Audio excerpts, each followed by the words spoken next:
আইরে তোর মুখে হাসি কেমনে আসে রে যুবক? তুই কেমনে হাসি দেস? তোর মার চেহারা কি তোর মনে পড়ে না?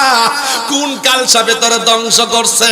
তোর বাপের গাম জড়ানো পরিশ্রমের কথা কি তোর মনে পড়ে না? সারাটা জীবন দি ফুটফুট করতে করতে কম্বরের হাড়গুলা খুয়াইয়া লাইছে, আর এখন একটা শীতের দিনে লুঙ্গিটা ফেসাইয়া ঘরের কোণার মধ্যে বইয়া থাকে।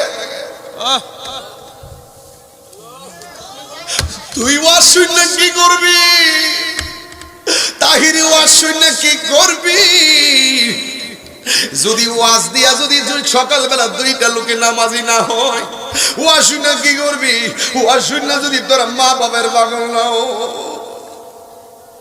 তুই তো আইসা বসেছ মাহফিল, ছোট্ট পোলা পান, দেখ তোর মা বাড়িতে ঘুমাইতেছে না, টেনশন করে আল্লাহরে কইতাছে, আল্লাহ আমার জাদু বড়িরে তুমি নিরাপদে রাখো। এই মানুষটা ছাড়া তোর জন্য জিন্দেগি তো কেউ নিঃস্বার্থে দোয়া করবে না। বাবা ঘরের মধ্যে মিটারটা লাগাই রাখছো, মিটারের বিল দিতেছো, মনে আসেনি মিটারটা তোমার বাবা লাগাই গেছে। জমিনের মধ্যে ফসল ফলাইয়া খাইতেছো, আব্বারে মনে আসেনি এই জমিন তোর বাবাই কিনা রাখছে, তুই ফল খাইতেছ। কোন দিক দিয়ে ওয়াজ কইরা কোন দিক দিয়ে যাবো? আমার তো মনে চাই যদি প্রত্যেকটা ফুলাবান মা বাপের পাগল হয়ে যাইতো। এই আম্মা যখন নামাজের মুসল্লাটা বিছাইয়া আল্লাহরে কইতো, আল্লাহ গো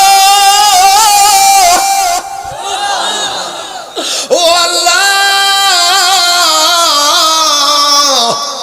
আমার পোলাডারে তুমি বাইরিত মুস্তামির মতন ওলি আল্লাহ বানায় দাও।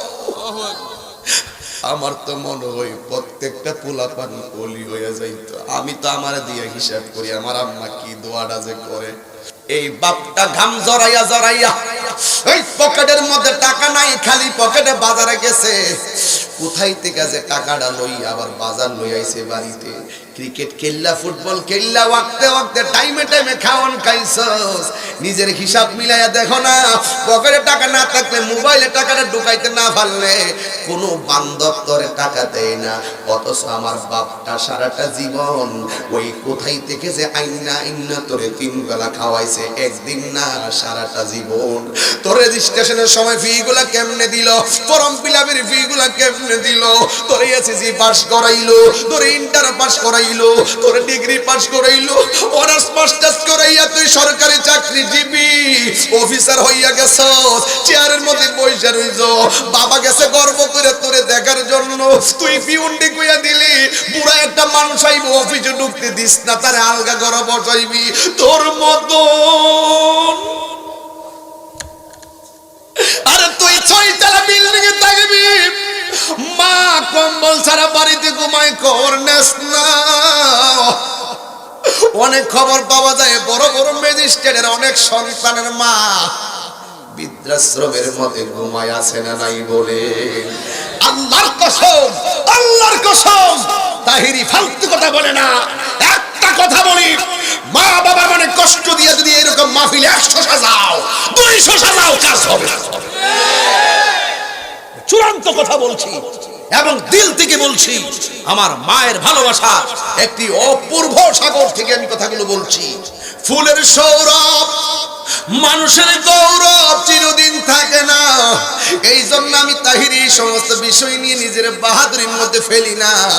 কারণ আমার কবরে কেউ আপন হবে না, তোমার কবরে কেউ আপন হবে না। যুবক পায়ের মধ্যে হাতটা দিয়ে বইলা যায়, যদি আকল থাকে, জ্ঞান থাকে, মা বাপ যদি কবরে যায় থাকে, কালকে যায় আমার কবরের পারে দাঁড়িয়ে যাবি।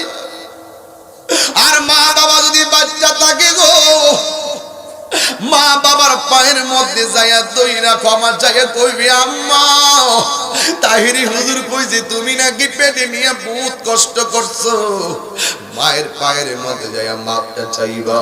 ফাতেমা ডাক দিয়ে কই, আল্লাহ আমারে সুন্দর একটা মানিক দিছে, চাঁদের মতন চেহারা, সন্তান হইছে ছেলে সন্তান, ছেলে হইলে খুশি না বেজার? এবার খুশি হওয়ার পরেও ফাতেমার মনটা বেজার।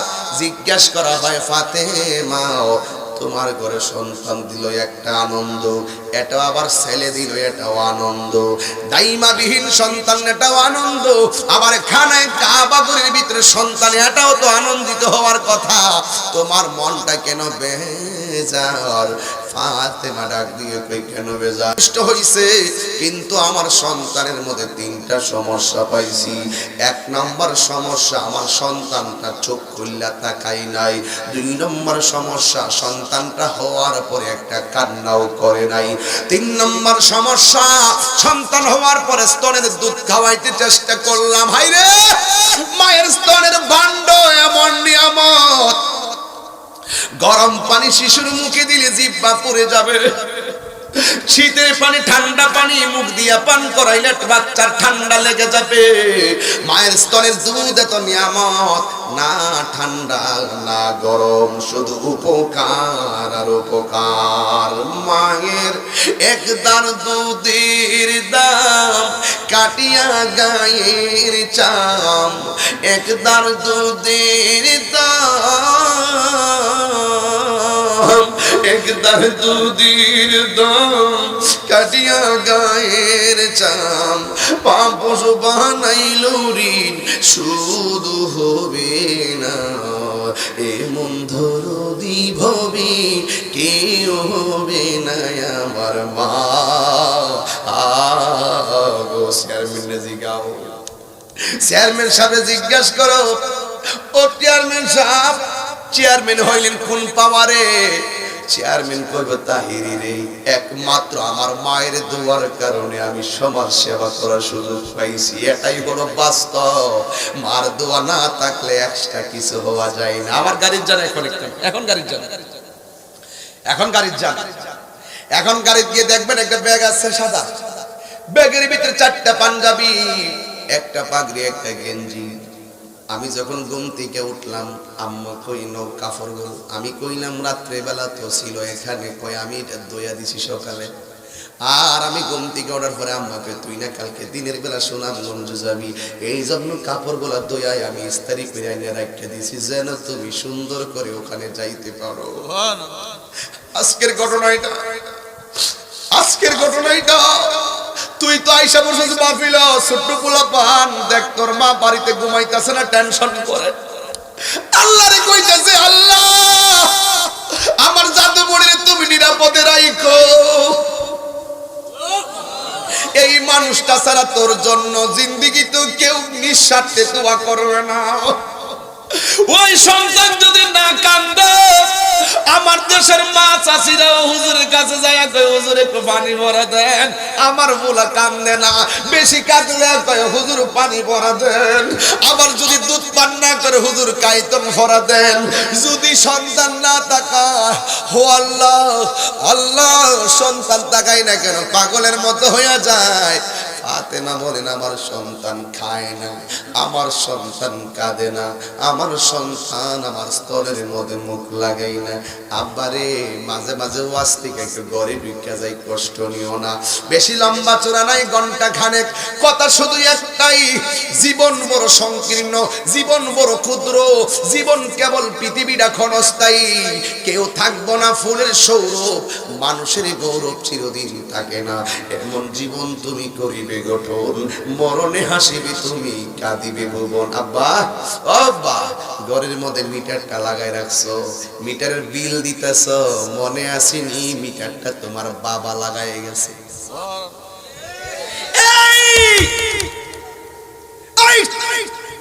জমিনের মধ্যে ফসল ফলাইয়া খাইতেছ, আব্বারে মনে আসেনি এই জমিন তোর বাবাই কিনা রাখছে, তুই ফল খাইতেছ। কোন দিক দিয়া ওয়াজ কইরা কোন দিক দা যাবো? আমার তো মনে চাই যদি প্রত্যেকটা পোলাপান মা বাপের পাগল হয়ে যাইতো। এই আম্মা যখন নামাজের মুসল্লাটা বিছাইয়া আল্লাহরে কইতো, আল্লাহ গো ও আল্লাহ, আমার পোলাডারে তুমি বাইরিত মুস্তামির মতন ওলি আল্লাহ বানায় দাও। আমার তো মনে হয় প্রত্যেকটা পোলাপান ওলি হয়ে যাইতো। আমি তো আমার দিয়ে হিসাব করি আমার আম্মা কি দোয়াটা যে করে, কি দোয়া যে করে, কত দোয়াটা যে করে বন্ধু। সন্তানের বিপদ বিদেশ বিরাজ্যে সন্তান যারা মারা যায়, পশু পাখি জানার আগে আগে জানে মায়। এই জবান খুলে গো, ঠিক কি না গো? আইরে তোর মুখে হাসি কেমনে আসে রে যুবক? তুই কেমনে হাসি দেস? তোর মার চেহারা কি তোর মনে পড়ে না? কোন কাল সাপে তোর ধ্বংস করছে? তোর বাপের গাম জড়ানো পরিশ্রমের কথা কি তোর মনে পড়ে না? সারাটা জীবন দি ফুট ফুট করতে করতে কম্বরের হাড়গুলা খুয়াই আলাইছে, আর এখন একটা শীতের দিনে লুঙ্গিটা ফেসাইয়া ঘরের কোণার মধ্যে বইরা থাকে। তুই ওয়াজ শুনলে কি করবি? তাহিরি ওয়াজ শুনলে কি করবি? যদি ওয়াজ দিয়া যদি সকালবেলা দুইটা লোকে নামাজি না হয়, ওয়াজ শুনলে কি করবি? ওয়াজ শুনলে যদি তোরা মা বাবার পাগল না হো। তোমরা কোনদিনও মা বাবার মনেতে কষ্ট দিও না। বাবাকে তোমরা কাবা জানিও, মদিনা জানিও, মাকে যদি গো তারা বেঁচে থাকে। আল্লাহু আকবার কইতেন না? জোরে কোন আল্লাহু আকবার। বাবার মুখেতে মায়ের মুখেতে যে তুলে দিবে গো খানা, তাতে খুশি রব্বানা। ওই আমি সেবি নাই, সেবিতে পারি নাই। ওই আমি সেবি নাই, সেবিতে পারি নাই। সেবি হইয়া আমার উম্মত, সেবি আমার উম্মত, সেবি আমার। বাবার মুখেতে মায়ের মুখেতে যে তুলে দিবে গো খানা, তাতে খুশি রব্বানা। আল্লাহু আকবার। হায়রে সন্তানের সুখে একটা মানুষ সুখী, সন্তানের দুঃখে একটা মানুষ দুঃখী। জবান খুলে বলো সেই মানুষটার নাম কি? বাপটা কি করছে জানোনি? এই বাপটা ঘাম জড়াইয়া জড়াইয়া এই পকেটের মধ্যে টাকা নাই, খালি পকেটে বাজারে গেছে। কোথায় থেকে যে টাকাটা লই আবার বাজার লই আইছে বাড়িতে। ক্রিকেট খেললা, ফুটবল খেললা, ওয়াক্তে ওয়াক্তে টাইমে টাইমে খাওয়ান খাইছস। নিজের হিসাব মিলাইয়া দেখো না, পকেটে টাকা না থাকলে, মোবাইলে টাকাটা ঢুকাইতে না পারলে কোনো বান্ধব তোরে টাকা দেয় না। অথচ আমার বাপটা সারাটা জীবন ওই কোথায় থেকে যে আইনা আইনা তোরে 3 বেলা খাওয়াইছে, একদিন না সারাটা জীবন।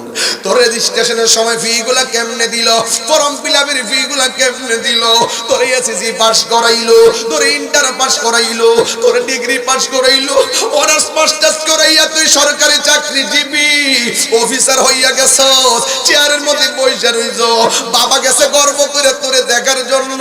তুই পিউন্ডি কইয়া দিলি, বুড়া একটা মানুষ আইব অফিসে ঢুকতে দিস না, তারে আলগা ঘরে বসাইবি। তোর মতন আরে তুই 6 তলা বিল্ডিং এ থাকবি, মা কম্বল ছাড়া বাড়িতে ঘুমায়, করনেস না। অনেক খবর পাওয়া যায় বড় বড় ম্যাজিস্ট্রেটের অনেক সন্তানের মা বৃদ্ধাশ্রমের মধ্যে ঘুমায় আছে না নাই বলে। আল্লাহর কসম, আল্লাহর কসম, তাহিরি ফালতু কথা বলে না। একটা কথা বলি, মা বাবা মানে কষ্ট দিয়ে যদি এরকম মাহফিল 100 সাজাও, 200 সাজাও, কাজ হবে। চূড়ান্ত কথা বলছি এবং দিল থেকে বলছি। আমার মায়ের ভালোবাসা একটি অপূর্ব সাগর থেকে আমি কথাগুলো বলছি। ওয়াজ হেদায়েতের জায়গা, কথা বলেন ঠিক কিনা? আপনারা বলেন, সন্তান যদি বুবা হয় মার কষ্ট লাগে কি লাগে না? আরে মা বলে এ যুবক, ওই আলী রাদিয়াল্লাহু তাআলা আনহু আম্মা জান আস্তে আস্তে আস্তে পরিবেশটা যেন নষ্ট না হয়। ডাক দিয়া বলেন, সন্তানের সমস্যা কয়টা? এই যে ঘুমায় গেছে, জোরে কোন কয়টা? এই আওয়াজে মানি না, জোরে বলো কয়টা? এক নম্বরে খায় না, দুই নম্বরে চোখ খুললা তাকায় না, তিন নম্বরে কান্না করে না। মা ওই ফাতেমা বলেন, আমার সন্তানের একটা ট্রিটমেন্ট দরকার। আমরা যেমন করে হুজুরের কাছে যাই, ডাক্তারের কাছে যাই, ওই ফাতেমা বলে যেহেতু আমার সন্তানটা খানায় কাবায় জন্মগ্রহণ করেছে, নিঃসন্দেহে আমার আল্লাহর একটা রহমত আছে আমার উপর, আমার সন্তানের উপর। এই ফাতেমা বলে আমার সন্তানের চিকিৎসা করার জন্য একটা ডাক্তারের কাছে যাব। এই ডাক্তার কে? অন্য কেউ না রে, ব্রাহ্মণডুরার মানুষ। এই ডাক্তার হলো আমার রাহমাতুল লিল আলামিন। জবানের আপ লাভ দেন, দেখবেন মুস্তাফা আপনার ধমের ঘরে হাজির হয়ে যাবে। আবু বকরকে সাপে কাইটা ধ্বংস করিল, আঙ্গু নবীর তুতুলাই গা বালা হয়ে গেল। এমন একটা মায়ার নবী হই যা পাইবানি, বিজ্ঞানীদের বিজ্ঞানী আঙ্গ নবীজি, বিজ্ঞানীদের বিজ্ঞানী আঙ্গ নবীজি। বিজ্ঞানীরা রকেট চড়ে চাঁদের দেশে, এই কথাটা কর হরি আর রাসূলুল্লাহ বলবেন জোরে। বিজ্ঞানীরা রকেট চড়ে চাঁদের দেশে যায়, আঙ্গ নবী রকেট সারা মেরা শরীফ যায়। আওয়াজ আরো বড় হবে, আমরা নবীর পাগল, এই আওয়াজে চলবে না। বিজ্ঞানীরা রকেট চড়ে চাঁদের দেশে যায়, আঙ্গ নবী রকেট ছাড়া মেরা শরীফ যায়। ওই যুগে কি রকেট বিমান সেদিন ছিল নি, বিজ্ঞানীদের বিজ্ঞানী আঙ্গ নবীজি, বলো বিজ্ঞানীদের বিজ্ঞানী আঙ্গ নবীজি। সুবহানাল্লাহ, আর জোরে কন্যা সুবহানাল্লাহ। জানের চেয়ে প্রাণের চেয়ে আমি যে ভালোবাসি নূর নবীকে, ঠিক না? ও বন্ধুরি একদম নীরব, চুপ। ওই সন্তানের কয়টা সমস্যা তোমরা আমি দেখতেছি, দুষ্টামি করবো না। সন্তানের কয়টা সমস্যা? আরে কোন কয়টা? মায়ের অশান্ত মনকে সান্ত্বনা করার জন্য চেয়ারম্যান সাহেবের এলাকায় হয়তো কথাটা বলি নাই, সব জায়গায় বলছি, এখানে বলি। আমি জুমার নামাজ পড়ে বের হইছি, আমার চাচাতো ভাই ঘর থেকে বের হইছে, চোখের পানি ফালায় আমার কাছে আসছে, আইসা কয়, তাহিরি তুমি তো জানো তোমার বাতিজির দুইটা কিডনি নাই। আমি বললাম অনেকদিন ধরে তো খুঁজতেছেন, কি পান নাই? কই বাংলাদেশের নেতা অনেক ধরছি, অনেক লবিং করছি, কিন্তু কিডনি পাই না। মাদ্রাস থেকে একটা কিডনি পেয়েছি। আমি বললাম তাহলে আরেকটা কিডনির কি অবস্থা হবে? কয় তোর বাবি কইছে আর নিজের কিডনিটা তার মেয়ের জন্য দিয়ে দিবে। আগে মনে করতাম এগুলো কাল্পনিক, আগে মনে করতাম মনে হুজুররা ওয়াজ এমনি কয়। ওই ওয়াজটা যখন করছি আমার ভাই আমার ধরছে, ধরে তোমার যে মসজিদের কাছে বলছিলাম এটা বুঝি তুমি ওয়াজে কই আমার মেয়ের লাগে দোয়া করছো। আমি বলছি বাইরে এই কথা যখন কইছি হাজার হাজার মানুষ মায়ের জন্য চোখের পানি ফালায় কাঁদছে। আমি বিশ্বাস করি এই দোয়ার কারণে আমার বাতিজি সুস্থ হয়ে যাবে। আল্লাহু আকবার। এই জন্য মা এই পৃথিবীতে মা সন্তানের সুখের জন্য নিজের গয়না কাটি, জায়গা জমি, নিজের কিডনি পর্যন্ত দিয়ে দেয়।